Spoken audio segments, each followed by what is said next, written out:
வணக்கம். நம்ம எல்லாருக்குமே ஒரு கேள்வி இருக்கும். நம்ம தலையெழுத்த நம்மால மாத்த முடியுமா? காஞ்சிபுரத்துல இருந்து கிடைச்ச ஒரு வழிகாட்டி என்ன சொல்லுதுன்னா, கண்டிப்பா முடியும்னு சொல்லுது. அதுவும் ஒரு குறிப்பிட்ட வழிபாட்டு முறை மூலமா. வாங்க, அந்த ரகசியம் என்னன்னு நாமளும் தெரிஞ்சுக்குவோம். ஆமாங்க.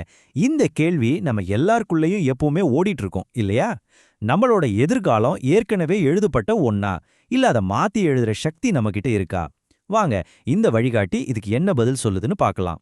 சரி வாங்க, அந்த வழிகாட்டி சொல்ற விதி மாத்திர ரகசியத்தோட ஆன்மீக பார்வைய இப்போ நாம கொஞ்சம் ஆழமா பார்ப்போம். இப்போ நாம பார்க்க போறதுக்கு இதுதாங்க ஆதாரம். காஞ்சிபுரத்தை சேர்ந்த இந்த வழிகாட்டி ஒரு குறிப்பிட்ட ஆன்மீக பாதையில போனா நம்ம விதியையே மாத்த முடியும்னு ரொம்ப உறுதியா சொல்லுது. இதுல என்னென்ன வழிமுறைகள் சொல்லியிருக்காங்கன்னு ஒண்ணுன்னா பார்க்கலாம். இந்த வழிகாட்டி படி நம்ம விதியோட கணக்கு வழக்கு எல்லாத்தையும் ஒருத்தர் பாத்துக்கிறாராம்.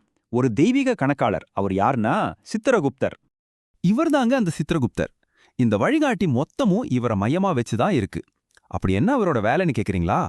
சித்திரகுப்தரோட வேலை என்னன்னா, இந்த உலகத்துல வாழ்ற ஒவ்வொருத்தரோட நல்லது கெட்டது எல்லாத்தையும் துல்லியமா பதிவு செய்யறதுதான். அதாவது நம்மளோட கர்ம கணக்க பராமரிக்கிறது இவர்லாம். அதனாலதான் விதிய மாத்திர இந்த முயற்சியில இவரோட பங்கு ரொம்ப முக்கியமானதா இருக்கு. ஓகே, அப்போ சித்திரகுப்தரோட அருளை பெறணும்னா நாம என்ன பண்ணணும்? அந்த வழிகாட்டு காட்டுற வழி நம்மள நேரா காஞ்சிபுரத்துக்கு கூட்டிட்டு போகுது. அங்க ஒரு குறிப்பிட்ட வழிபாட்டு முறைய செய்யணும்னு சொல்லுது. இந்த வழிபாட்டுல ரொம்ப ரொம்ப முக்கியமான விஷயம் இந்த வரிசை முறைதான். முதல்ல காஞ்சிபுரம் சித்திரகுப்தர் கோவிலுக்கு போகணும். அங்க போனதும் முதல்ல சித்திரகுப்தரோட துணைவியார் கர்ணாம்பாள வணங்கணும். அதுக்கப்புறமா தான் ரெண்டாவதா சித்திரகுப்தரையே வணங்கணும். கடைசியா நந்தீஸ்வரரையும் வணங்கிட்டு வரணும். இந்த வழிபாட்டிலேயே ரொம்ப முக்கியமான ஒரு அம்சம் இருக்கு. அதுதான் நாம படைக்கிற ஒரு ஸ்பெஷல் பிரசாதம். இது ஏதோ சாதாரண பிரசாதம் கிடையாது, ரொம்ப சக்தி வாய்ந்த ஒண்ணுன்னு சொல்லப்படுது. அப்படி என்ன அந்த ஸ்பெஷல் பிரசாதம்னு பாக்குறீங்களா?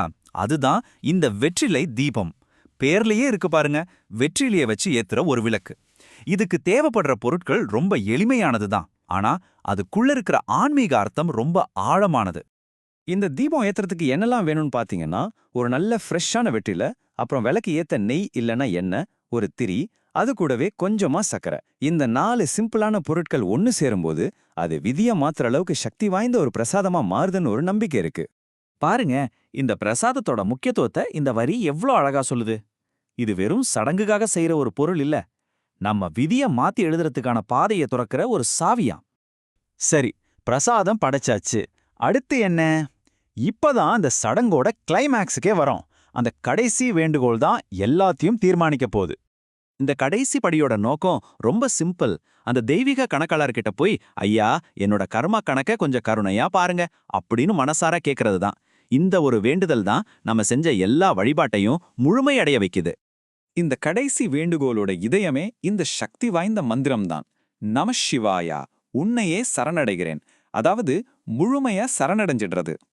அப்போ மொத்தத்துல இந்த வழிகாட்டி நமக்கு என்ன நம்பிக்கையை கொடுக்குதுன்னா, நீங்க முழு மனசோட உண்மையான பக்தியோட இந்த சடங்க செஞ்சா உங்க தலையெழுத்துல ஒரு நல்ல நேர்மறையான மாற்றத்தை கொண்டு வர முடியும்னு சொல்லுது. சரி, இந்த குறிப்பிட்ட சடங்குகளை எல்லாம் தாண்டி ஒரு நிமிஷம் யோசிச்சு பாப்போமே.